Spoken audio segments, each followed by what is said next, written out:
I ain't gonna lie. I've been holding a lot of shit in lately. Man, I just had like a 3.5 hour cry. What do I owe the pleasure? What do I owe the pleasure? Last time we speaking together, we wash your car for you. We wash your car. We wash your car with no shame in our hustle.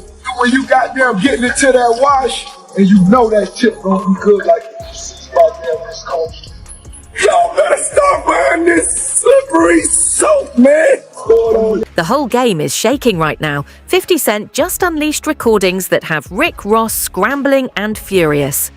This isn't your typical rap feud. This is a full-scale clash with major consequences. We tracked down exactly how these powerful audio leaks hit the internet, and once you hear what's in them, you'll know why Ross is suddenly under pressure. 50 didn't just make a move, he changed the entire strategy, and now the storm has officially begun. New York, just like Mount Vernon, New York City, Mount Vernon, and Miami, all that is the same, bruh. Nobody wants to be near him. Nobody wants to touch what he touched, be where he at. You understand? It's crazy, bruh, how his fall from grace, which was never from grace. It's just like the devil just kicked him out of hell. Because he was never in nothing graceful and did anything graceful. You know what I'm saying? I don't care what you say about, okay, he did the music, he had the bad boy legacy and everything like that, man. But, you know, a few albums, a few people, you know, made to be famous, but they not here to tell their story. Black Rob, Biggie, Craig Mack. They not here to tell their story, bro. And now you got everybody telling his story. Yeah, and I know 50, he did a recent interview with US Weekly saying that the reason why rappers are quiet about, you know, Diddy's situation is because they've been to his parties and they don't know what got caught on tape. Bro, those people who was caught at Diddy party did not know that he had 250 tape recorders in that house. Girl, pay attention. 50 Cent has been moving in silence, and now the strategy is crystal clear. Back when Ross tried to clown him with the Officer Ricky stuff in 2009, everyone assumed it was a simple back and forth. But 50 was thinking ahead while others chased headlines. As Ross flashed business wins and shiny luxuries, 50 stayed patient, collecting proof, studying every move. Ross started feeling unstoppable, celebrating new ventures and acting like the king of the moment. And that's exactly when 50 fired back. Those subtle Instagram jabs about fake success, they were just early warnings. Then, out of nowhere, no caption, no hype, 50 unleashed that recording. One drop and everything flipped. The internet erupted, the music world froze, and Ross suddenly realized the game wasn't what he thought it was. But he had 250 tape recorders in that house that they took, that the feds found. So now with them finding all that and you being at a Diddy party, you know you may have done something that was caught on one of those tapes. You just better pray to God that they don't recognize you. Those people who know that they did something, no, they're not going to speak out. They're not going to say nothing. What part of the game is that? They are not going to come forward and tell on themselves. Nah, not at all. Ice Cube, he said it himself, bro. He said that Diddy's been targeted because of what he said about those folks and those people.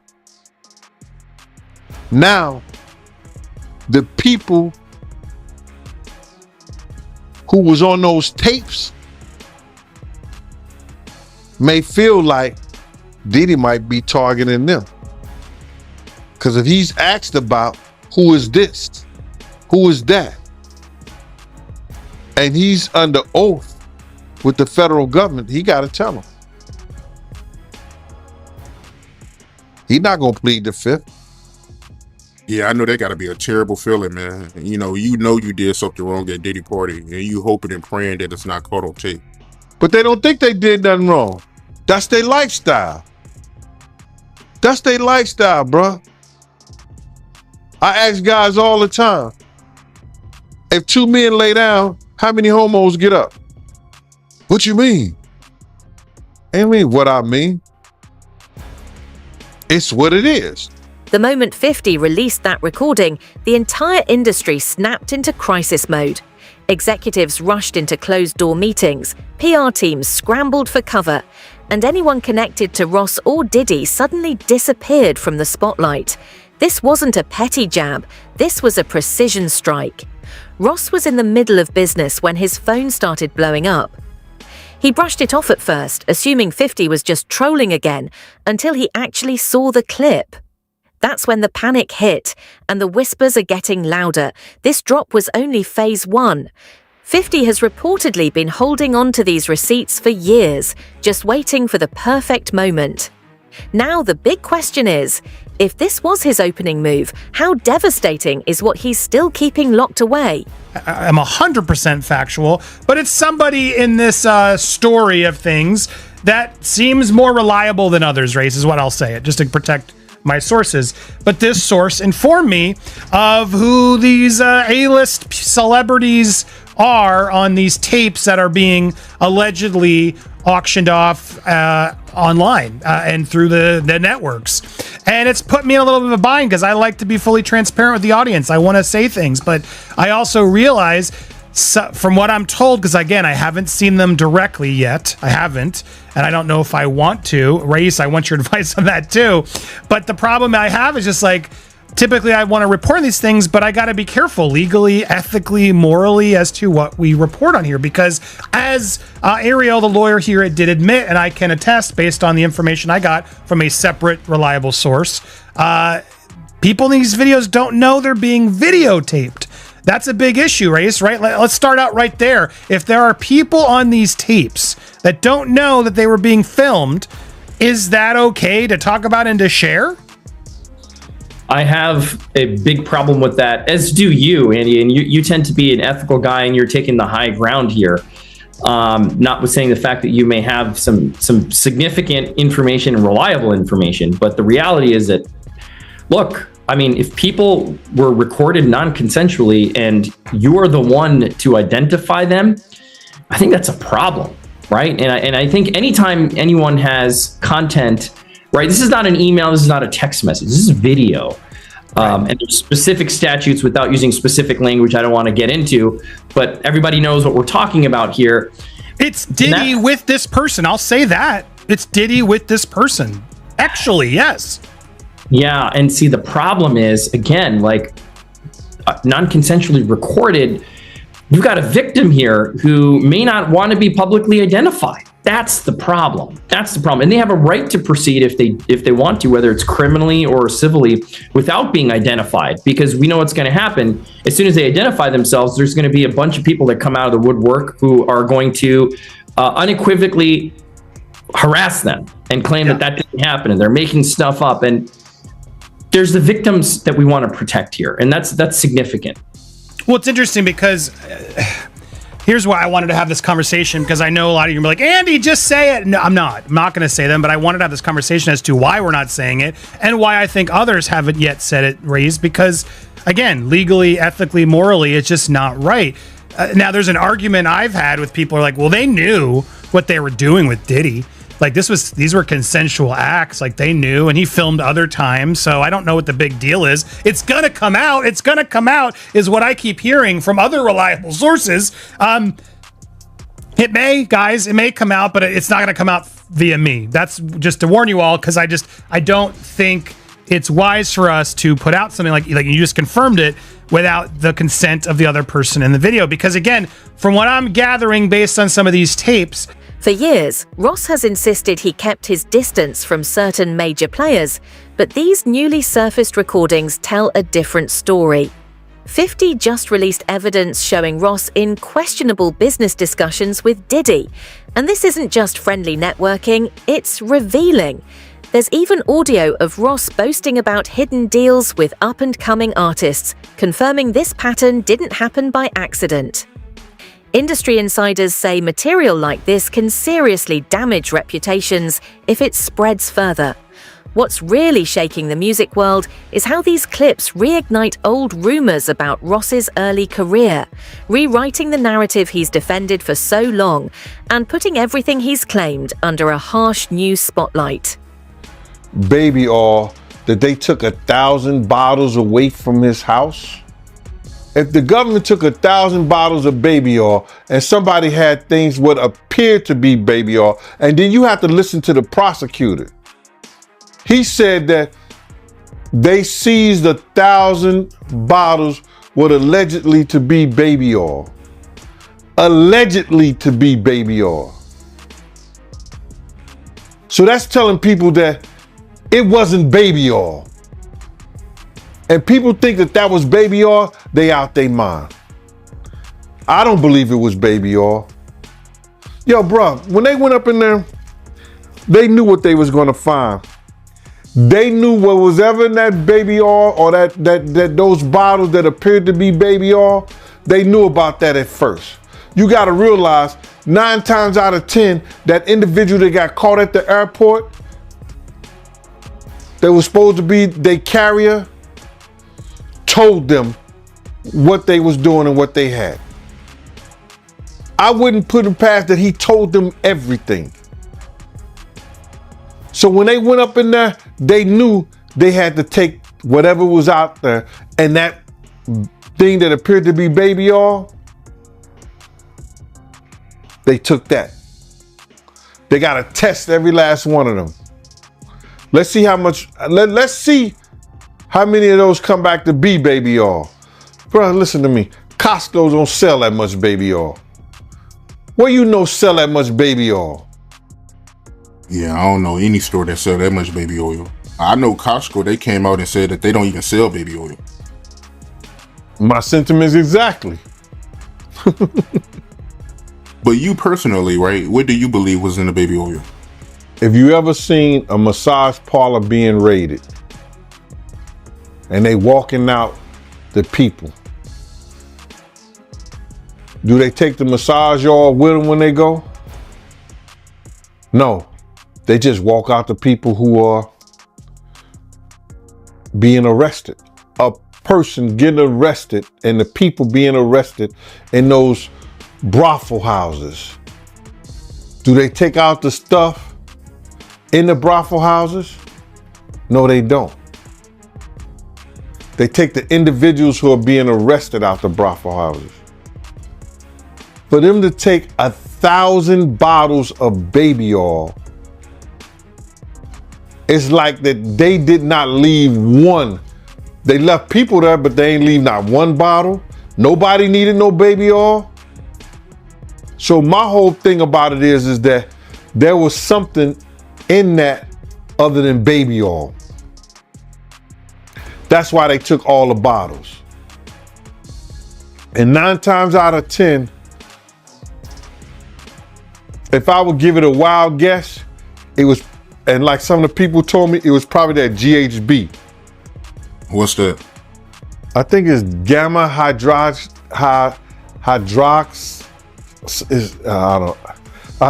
I looked it up, bro.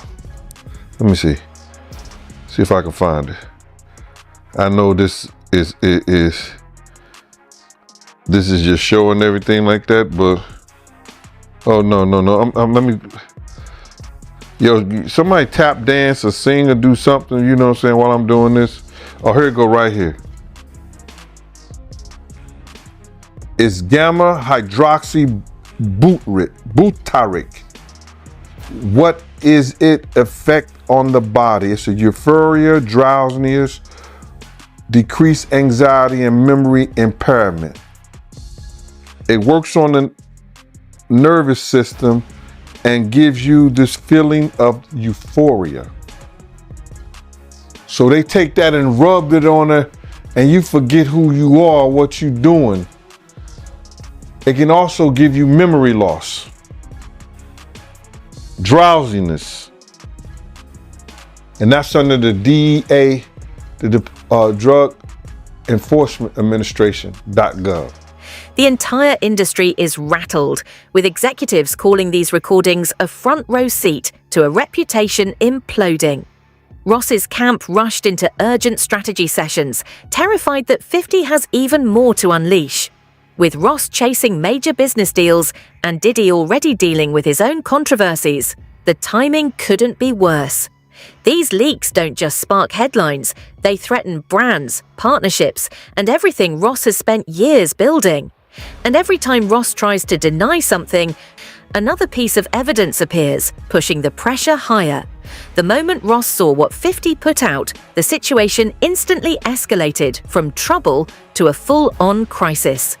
Activities together is what this is. And again, that's a potentially outing of somebody as well. You know what I mean? There's so many things here that happen in releasing of this private consensual moment that while salaciously everybody wants to know, and people are messaging me all the time, Andy, who's waiting? And it's like, I'm not gonna say, because there seem to be way too many things that these people in the tapes, whether consensual, whether they, whatever, didn't agree to put out there. And I would think that's a legal issue too for anybody who puts these out first, no? Yeah, you nailed it. You can't without the consent of the victim. That's the problem. Somebody thinks that somebody has no idea, right? You said, well, didn't they know they're being recorded? No. I mean, in these situations, the assumption is they did not know. And that's what we believe right now is the victims did not know that they were being recorded. If the victim comes out and says, okay, yes, I knew I was recorded, and a statement is provided, that's a different story. But of course, you don't know that. So you, Andy, probably can't be the one to break that ice and be like, well, this is what I heard and this is what I know, and so I'm going to say it. And there's all kinds of hairy legal issues on that, right? With privacy and intrusion on seclusion is what we call it. It's a privacy violation. There could be defamation implications. There could be criminal implications. So you're doing the right thing by treading carefully. And I think more people should do this rather than get into speculation. Now, if you see the videos, even still, right? If somebody takes the not to interrupt, but that's the question. Like, am I allowed to see these videos? Like, if I were to ask this source, show me the videos, do I put myself in worse legal jeopardy?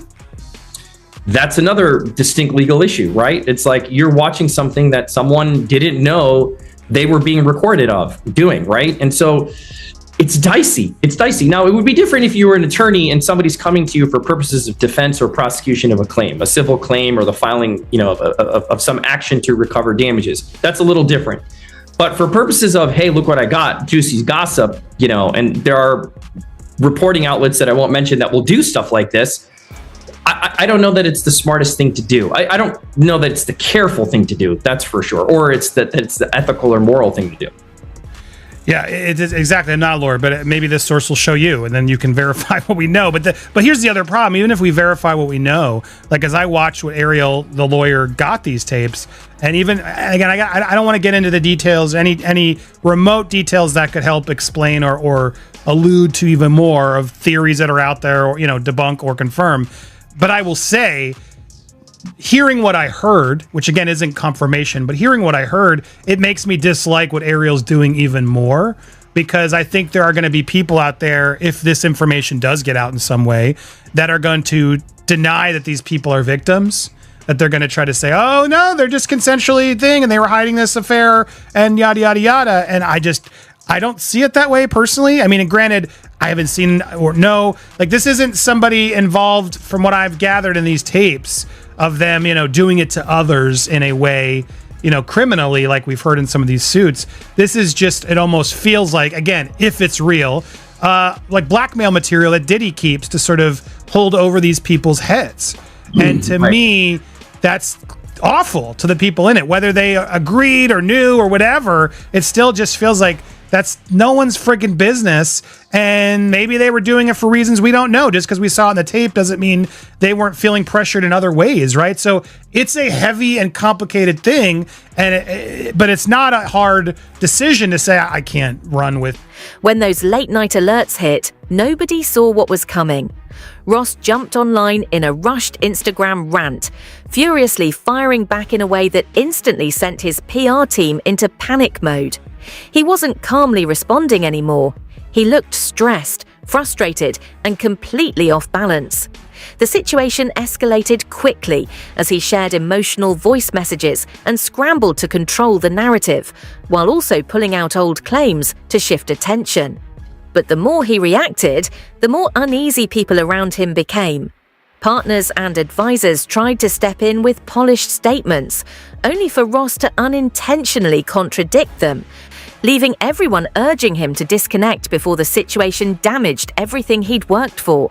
Yeah, I 100% agree. Like, let's let this play out in the legal realm. If you ever get Ariel on your show, I'd love to talk with her and have this conversation if she's willing to do it publicly, because I still don't understand what her role is in all this. You know, and I've heard at times broker, I've heard at times advocate for victim, and I don't want to judge what she's doing or not doing. I'd love to just have a conversation about it, because I personally don't get it, right? This is a very sensitive thing. Again, if this gets turned over to the feds and the feds bring claims and this is outed, that's a totally different story. But the feds do what they're going to do. Like what we talked about months ago on your show, right? When this first went down, we knew when hard drives were seized and things happened that, look, they're going to build a case. They're going to build a case that they think they can prosecute. It's not for us to speculate what's there or what's not. But to say, you know, you have tangible evidence of something on camera that you've seen and that it's being sold in order to protect someone, to avoid being publicly named, which is what even the lawyers are now admitting. It all feels really dirty and shady, man. The only person that makes sense that could buy this is the victim, right? If the victim says, I don't want this to come out. Yes, it was consensual, but I don't want it to come out. I didn't know I was being recorded. Give it to that person. Right, I guess, but you're right, because then they can actually own it. Maybe there is a version of this, so that's what Ariel's trying to allude to. You'll own it, and no other network's going to be able to buy it or show it if you own it and haven't given permission. I guess, is that maybe part of what they're trying to do here, in that the celebrity who buys it can actually then control it just from a clearance standpoint? Yeah, I mean, look, it still raises some legal concerns, right? Because let me say it this way. If this was a transaction, if this is a business transaction wherein the victim is then acquiring the exclusive rights to this tape or tapes, and that the person who recorded it is avowing that they will not use it, I don't know where that leaves P. Diddy and the feds, right? But they have an independent right to bring this stuff to light if it gets prosecuted. But my point is, if you're transferring legal rights of this consensual or non-consensually recorded tape to the victim, I think that's a better position to be in. But then the question is this person even in a position to be able to buy the tape, right? Are they a high-level celebrity? Like, who are they? We can assume that they're celebrities with millions and millions of dollars to expend on something like this. Just raises a lot of questions. Panic set in quickly. Ross's team rushed to shut everything down with copyright strikes, but 50 had already pushed the recordings everywhere. Ross reportedly tried offering huge money to find out who leaked the footage. By sunrise, his main Instagram was restricted, so he jumped to backup pages and reacted even harder. His legal team scrambled, business allies quietly distanced themselves, yet Ross kept fueling the fire, bringing other artists into the drama and exposing messy behind-the-scenes issues. It felt like he was dismantling his own success in real time. The industry immediately divided. Some rallied behind 50, others attempted to support Ross. But his unpredictable moves made defending him feel like a losing battle. I gave him my card. My business card was savoir-faire, security, management, and everywhere. You know what I mean? So 50 did a song about that. You know what I'm saying? And he put that in the song. And some years, about a year or so ago, not even a year or so ago, he said that when he dropped my name, he said, yo, I got the Savoir Faire. I got that from Big Gene. He been trying to tell y'all about this Puff shit years ago. But 50 was the type of dude that if you knew he was with you, he was with you. Even back then, he had your back whether you was security or whatever you did. If he was with you, he was with you. And that's what you gotta love about him. You know what I mean? You ain't gotta question his loyalty, you know what I'm saying, on some fight shit or if you in a situation. Cause he going out. Well, I guess you were hanging around him or knew him, right before he got shot. Well, what happened was that I had got some information. 50 came to my house. I tried to fit him on a vest, but I'm like, at the time I was like a 3X. And 50 was like a large, you know what I'm saying? So he couldn't really fit the vest, but I gave him a cover to try to tell him, because he had some pads, some vest pads. So I just told him what the situation was that I knew. And told him he had to watch himself because those cats was gonna come at him. You know what I'm saying? And he was like, yeah. And he was supposed to be going to Cancun. And I told him, if you come to Cancun, I got you, because I used to be down there doing security at Daddy-O's. You understand? And I had people down there that I had knew that was from Puerto Rico, and they was working down there, so they should make sure when I hit the island, anything and everything I needed, I could get it right there on the island. You understand? They work directly with the syndicate. So 50 was supposed to come down there to do a show, and he didn't make it because they had shot him up. I don't know if he was coming in the first place, but he was supposed to, because he was paid half the money to come down there to perform How to Rob an Industry Cat. And when was the next time you seen him after that? The next time I seen 50 after that was at Jack the Rapper. He had blew up. Man. He was like, he was this dude and everything like that. And I was sitting we was in Puerto Rico, and I was sitting by myself, just chilling, and he had his whole entourage with him. He came directly over to me. He like, yo, Gene. I was like, yo, what up, Fifth? I said, what up, 50? He said, what's up, man? He said, yo, put his hand out to me, and he grabbed my, he said, yo, they can't stop what God got planned. Went on about his business. And then he blew up crazy. Crazy, man. Yeah. How do you feel about 50 going so hard at Diddy with the documentaries and, what did he do to 50 that made him hate him so much, man? That's crazy. Well, I think it's just, you got to look at it like this. 50 was writing a lot of shit that made a lot of money for Diddy. And he knew back then in the day, he didn't know what he know now, but Diddy was robbing him. You understand? Mm-hmm. Bringing those kids in and say, yo, here, write this verse for me, man, for this, stuff like that, and giving them $5,000, you understand? Or $10,000, and you making $100,000 or $200,000 or maybe $2 million off of it, or $1 million, whatever the case may be. See, people call that good business. That's not good business. That's taking a person's talent, using it for your own self-indulgence, and not giving him what it's worth. When you could have been teaching these kids, you could have been helping these kids, and maybe these kids would have been helping you at the point you are right now. So, if that's the case, he have every right. But 50 is doing this for the culture. You understand? If it's going to be told, he going to have it, and it's going to be told the right way. As the chaos unfolded, the industry revealed where it really stood. Meek Mill suddenly showed love to 50's posts, major names quietly unfollowed Ross, and planned collaborations began disappearing without a word. DJ Khaled stayed quiet. French Montana dropped a subtle message about karma, and Future posted many men like a warning shot. Even Drake slipped in a cryptic line about loyalty that had everyone talking. The message couldn't be clearer. Support for Ross was fading fast, and the shift was happening in real time.